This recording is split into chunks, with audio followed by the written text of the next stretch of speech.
शाळेची घंटा वाजली की आजही आपण हरवून जातो त्या दिवसात. पावसाचे दिवस,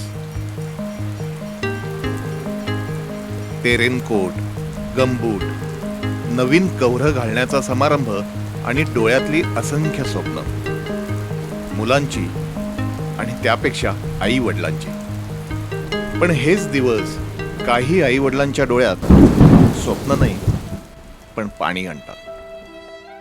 स्वतःच्या कुटुंबाच्या खर्चाचा ताळमेळ साधता साधता मुलांच्या शिक्षणाचा खर्च करताना जीव गुदमरून जातो त्यांचा. विदर्भातलं एक छोटंसं गाव, शेतकऱ्याचं कुटुंब आणि अभ्यासात हुशार असलेली 2 मुलं, तुकाराम आणि सविता. दोघांनाही बक्षिसं मिळाली शाळेत. 26 जानेवारीला बक्षीस समारंभ. मुख्याध्यापक म्हणाले, छान गणवेश घालून या हं, मोठे साहेब येणार आहेत. मग काय, रोजच बाबांना विनवणी. आज देतो, आज आणतो, संध्याकाळी आणू, उद्या आणू, पण रोजची भुणभुण. आणि मग मुलं झोपल्यानंतरच घरी येण्याची धडपड. आणि रोज गाल फुगून झोपलेले तुकाराम आणि सविता. आता मात्र अगदी उद्यावर आला 26 जानेवारी. 26 जानेवारी आला पण गणवेश नाही आला. दिवसभर रडून रडून थकून शाळेत न जाऊ शकलेले दोघेही शांतपणे झोपले. बाबा तर अजूनही आले नाहीत. बाबा बसले होते शेतावर आणि भकास झालेल्या शेताकडे बघत बघत त्या बाबाने सुकलेल्या झाडाला गळफास लावून घेतला. आणि आता मात्र दोघेही परत कधीच येणार नव्हते, त्यांचे बाबा आणि नवीन गणवेश सुद्धा. असे असंख्य तुकाराम सविता बघत बघत बघत बघत काम किती झालं माहिती नाही, पण दुःख पचवण्याची ताकद तेवढी वाढली. आणि मग भारतीय विद्यार्थी सेना म्हणून काम करत असताना ध्येय दत्तक शिक्षण योजना सुरू केली. असाच आपल्या परीनं थोडासा खारीचा वाटा. ही योजना राबवत असताना अशी असंख्य उदाहरणं आमच्या समोर आली. एक दिवस अशाच एका गावात आकाश भेटला. आत्महत्याग्रस्त शेतकऱ्याचा हा मुलगा, चुणचुणीत, हुशार.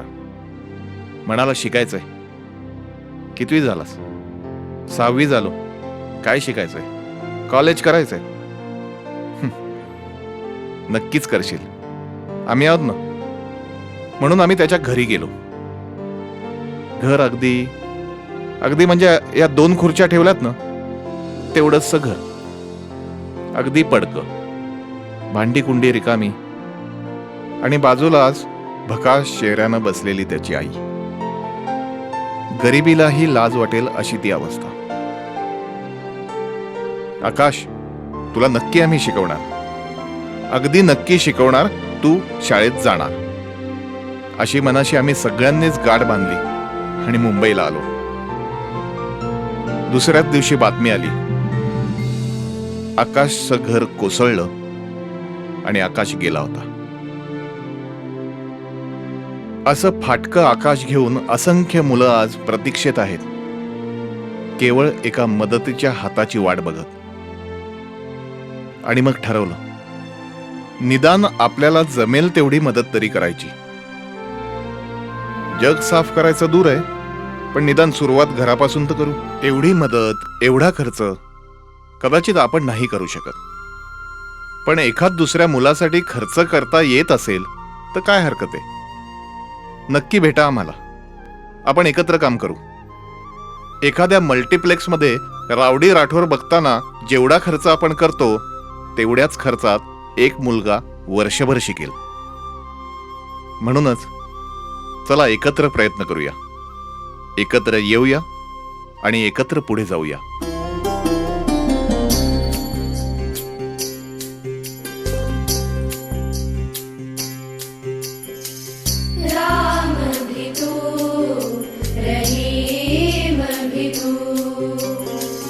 राम भी तू, रहीम भी तू, ईसा तू है, गुरु गोविंद तू,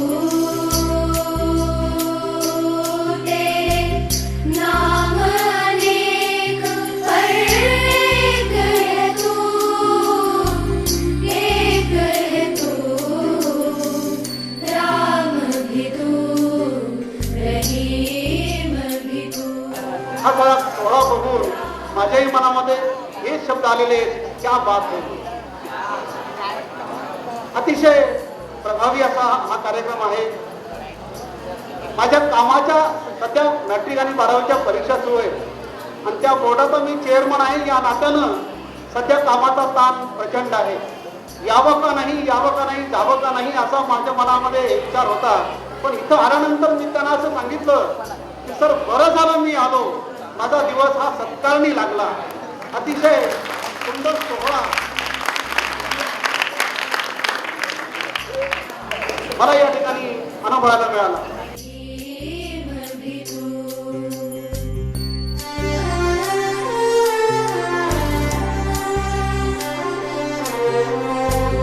तुझा सूर्य उगवे आम्ही प्रकाशात नाहतो. तुझा सूर्य उगवे आम्ही प्रकाशात नाहतो. तुझे गीत गातो देवा, तुझे गीत गातो.